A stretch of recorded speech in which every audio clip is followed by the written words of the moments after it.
مطعم بيعمل سندوتشات بعيش البريتزل في بورسعيد. المطعم اللي عامل ضجه كبيره جدا وكل اللي جربوه شكروا فيه جدا بطريقه فظيعه. فحقيقي متحمسه جدا ان انا اجربه. يلا بينا نبدا تجربتنا سوا النهارده ونشوف هل فعلا هيستاهل التجربه ولا لا.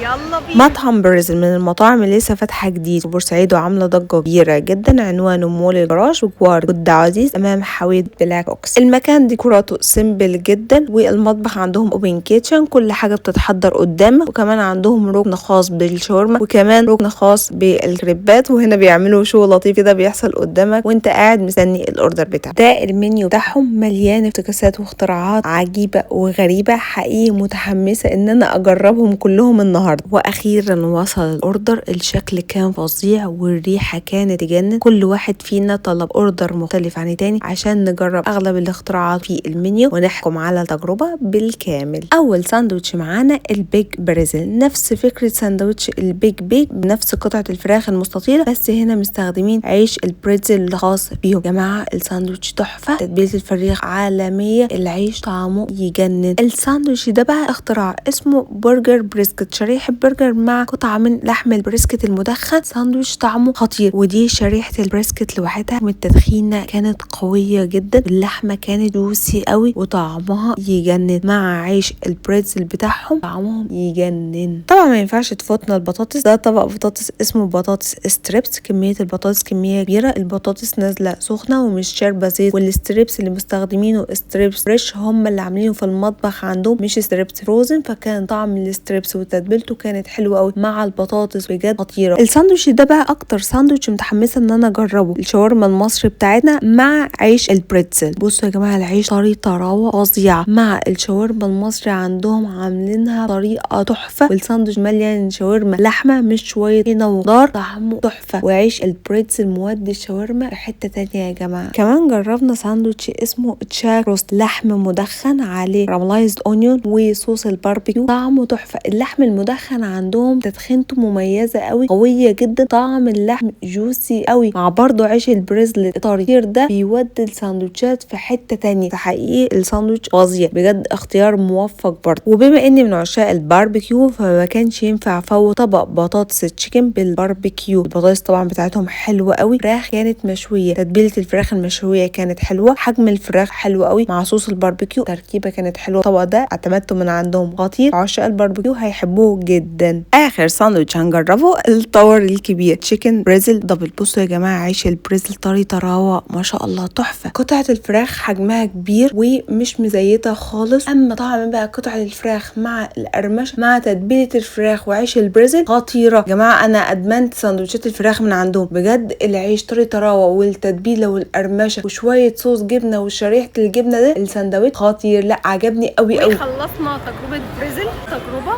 فظيعه. عيش البريتزل عندهم اختراع، يعني انا متيمه بالعيش. دي كانت تجربتنا النهارده. استناكم انتوا كمان تجربوها وتقولوا لي رايكم في الكومنت. باي.